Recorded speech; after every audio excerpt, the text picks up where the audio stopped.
আসসালামু আলাইকুম এভরিওয়ান। আশা করি আপনারা সকলেই ভালো আছেন। আমিও ভালো আছি আলহামদুলিল্লাহ। তো fabric structure analysis for textile ডিজাইনের আজকের ডিজাইন ওয়ার্প টুইল ডিজাইন। একটি রিপিটের মধ্যে যতগুলো টানা সুতা থাকে তার প্রতিটি টানা সুতা কেবলমাত্র একটি পরেন সুতার উপর দিয়ে অথবা নিচ দিয়ে অতিক্রম করে। এই প্রতিটি টানা সুতার একটি মাত্র পরেন সুতার সাথে বন্ধনী করে যে ডিজাইন উৎপন্ন হয় তাকে ওয়ার্প টুইল বলে। তো আমরা এই ওয়ার্প টুইলের জন্য প্রথমে 6x6 ঘরের একটা রিপিট নিয়েছি এবং ফর্মুলা 4 আপ 2 ডাউন। তো সেক্ষেত্রে আমরা ফর্মুলা ওয়াইজ 4 আপ আমরা 4 আপ করছি, 4 আপ 2 ডাউন, এটা আমাদের ফর্মুলা। তো টুইলের ক্ষেত্রে পরের সুতাতে এক ঘর বাদ দিতে হয়, তাহলে সেম ফর্মুলা 4 আপ 2 ডাউন। দেখেন উপরে একটা ডাউন নিচে একটা ডাউন মিলে গেল। তারপরে সুতাতে 2 ঘর বাদ দিতে হবে, এটা টুইলের সূত্র। 4 আপ 2 ডাউন, দেখেন 4 আপ এই ঘরের নিচেই দুইটা ডাউন হয়েছে। তো এরপরে আমাদের 3 ঘর বাদ দিতে হবে, 1 আপ 2 আপ 3 আপ। সেক্ষেত্রে উপরে তো আমার ঘর নাই, সেক্ষেত্রে যে আর একটা আপ বাকি আছে আমার পরে সেটা নিচে আসবে। এরপরে যাবে 2 আপ, অর্থাৎ 2 আপ উপরে যাবে, বিকজ আমার সূত্র বলছে প্রতি যত ঘর ডান পাশে যাবে একটা সুতা করে বেশি ছাড়তে হবে আমাকে। সেক্ষেত্রে 2 আপ হয়েছে, আর 2 আপ তাহলে আমাদের এই ঘরের নিচের সুতাতে বসবে। ঠিক আছে? তো এরপরে আমাদের লাস্ট ঘরে একদম উপরে 1 আপ, আর বাকি 3 আপ হবে নিচে। দেখেন প্রত্যেকটা ঘরে আমাদের যে ফর্মুলা 4 আপ 2 ডাউন, আমাদের যে ফর্মুলা সে ফর্মুলা ওয়াইজ কিন্তু আমাদের হয়েছে যে 4 আপ 2 ডাউন। তাহলে 4 আপ 2 ডাউন যদি আমরা করি তাহলে আমরা দেখতে পাচ্ছি যে 4 আপ 2 ডাউন ফর্মুলাতে আমাদের ডিজাইনটা সম্পন্ন হয়েছে।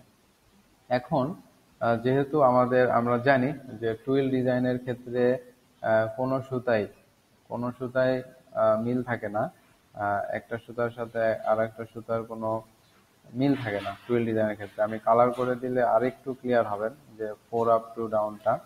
দেখেন আমি কালার করে দিচ্ছি, তাতে আরেকটু ক্লিয়ার হবে যে কিভাবে আমাদের 4 আপ 2 ডাউনটা সম্পন্ন হয়েছে।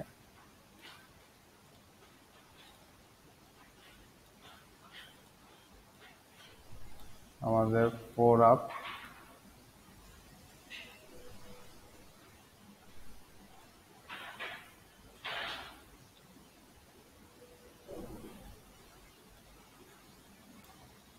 দেখেন আমাদের 4 আপ 2 ডাউনটা আমি কালার করে দিলাম, এখানে আরো স্পষ্ট বোঝা যাচ্ছে যে প্রত্যেকটা ঘরে আমাদের যে রিপিট ছিল সেখানে সূত্র ছিল 4 আপ 2 ডাউন।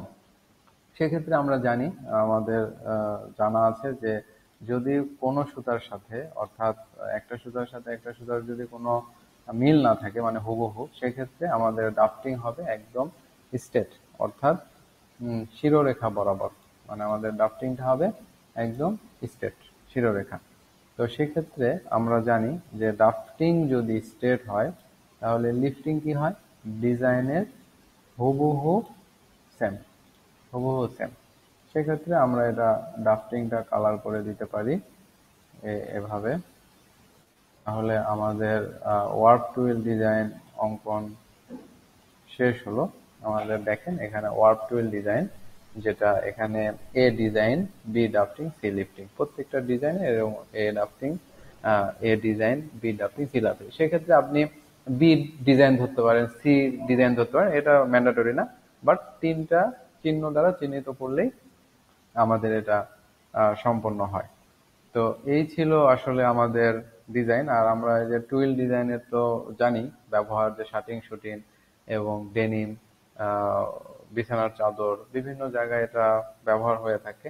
আর টুইল উইভের সাধারণত আমরা প্যান্ট পরে থাকি, এই প্যান্টটাও।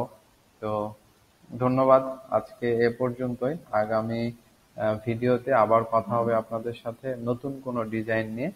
তো আসসালামু আলাইকুম, ভালো থাকবেন।